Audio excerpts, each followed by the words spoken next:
एक सेठ से लक्ष्मी जी रूठ गई। जाते हुए बोली, मैं यहां से जा रही हूं, अब मेरी जगह नुकसान आएगा, तैयार रहना, और अगर तुम जाते जाते मुझसे कुछ मांगना चाहते हो तो बोलो। सेठ बहुत समझदार था, बड़ी विनम्रता से बोला, माता नुकसान आ रहा है तो आने दीजिए, बस मुझे आप एक वरदान दीजिए कि मेरे परिवार में हमेशा सुख शांति बनी रहे। लक्ष्मी जी मुस्कुराई, तथास्तु कहा और वहां से चली गई। अब उस सेठ की 4 बहुएं थी।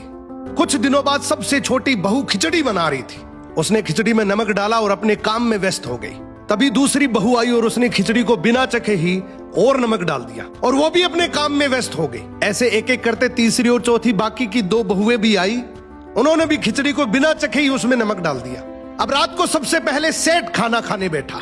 जैसे ही उसने खिचड़ी का 1 चम्मच लिया, उसे महसूस हो गया कि इसमें बहुत ज्यादा नमक है, और सेठ जी तुरंत समझ गए कि नुकसान आ चुका है। किसी से कुछ नहीं कहा, चुपचाप खिचड़ी खाई और चला गया। अब सेठ के बाद खाना खाने की बारी आई सबसे बड़े बेटे की। बेटे ने खिचड़ी का 1 निवाला लिया। उसने परिवार वालों से पूछा, पिताजी ने खाना खा लिया? उन्होंने कुछ कहा? तो बाकी सबने जवाब दिया, हाँ पिताजी ने तो खाना खा लिया, लेकिन किसी से कुछ नहीं कहा। तो बड़े बेटे ने भी चुपचाप खिचड़ी खाई और चला गया। ऐसे ही करके परिवार के बाकी सारे सदस्य एक एक करके आए, अपने से पहले वालों के बारे में पूछा, कुछ नहीं कहा, चुपचाप खिचड़ी खाई और चले गए। अब रात को सेठ जी सो रहे थे, सपने में नुकसान आया और हाथ जोड़कर बोला, भाई मैं यहां से जा रहा हूं, मैं यहां नहीं रह सकता। तो सेठ जी ने पूछा, क्यों, क्या हो गया?